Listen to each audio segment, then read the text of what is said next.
नमस्कार यहाँहरू सबैलाई। आज मैले बनाउन गइरहेको छु निगुरो र आलु।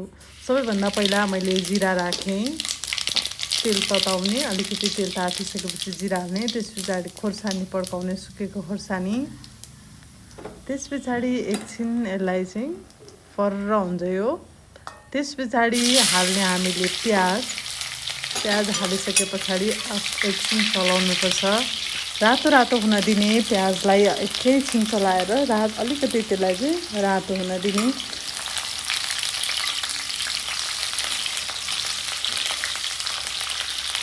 रातो भइसके पछाडि हामीले त्यसमा अब राख्दैछौँ टमाटरलाई पहिले नै काटेर रेडी गरेको हुन्छ। त्यस पछाडि रेडी गरेको टमाटरलाई चाहिँ हामीले हाल्छौँ। अब कराईमा टमाटर हाल्ने, त्यस पछाडि एकैछिन हामीले यसलाई चलाउँछौँ। स्वाद अनुसारको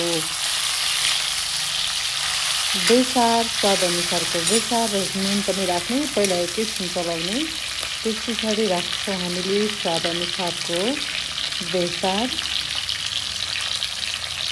कति चाहिन्छ तपाईँले चाहिँ कति बनाउन खोजिराख्नु भएको छ त्यही अनुसार चाहिँ फरक पर्छ। त्यस पछाडि हामीले स्वाद अनुसारको नुन राख्छौँ।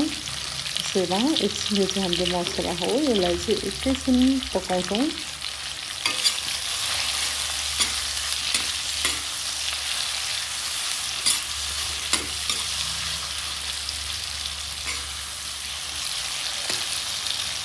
एकछिन गरिसके पछाडि यसलाई अब तपाईँले छोपिदिनुहोस्।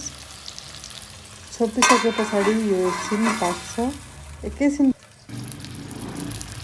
मैले चाहिँ यहाँनिर अलिकति त्यो आलु हालेको भिडियो चाहिँ स्किप भयो। हामीले पकाइसकेको मसलामा आलु हाल्छौँ, आफूलाई चाहिने जति एकछिन पकाउँछौँ। आलुलाई एकैछिन पकाउने, आलुलाई तपाईँहरूले हेर्न सक्नुहुन्छ, किनभने निगुरोको साग त पाक्न धेरै टाइम लाग्दैन नि त।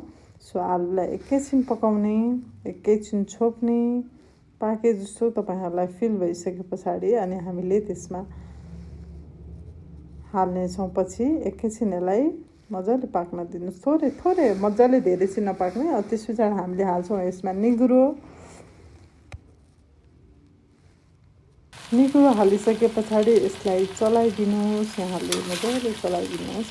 अब चाहिँ पानी हाल्नु हुँदैन हामीले निगुरोमा चाहिँ। निगुरो हालिसके पछाडि पानी हाल्यो भने एकदम चिप्लो हुन्छ। त्यो भएको भएर अब चाहिँ तपाईँहरूले धीमी आगो बनाएर एकछिन पकाउने, यसलाई चाहिँ मजाले चलाउने। त्यसको आलुको मसलाहरू पनि निगुरोमा लगाउने गरी चलाउने। राम्रोसँग चलाइसके पछाडि त्यसको मसलाहरू राम्रोसँगले लाग्छ र एकैछिन हामीले यसलाई छोपिदिन्छौँ। अब चाहिँ यहाँले पानी नहाल्नुहोला।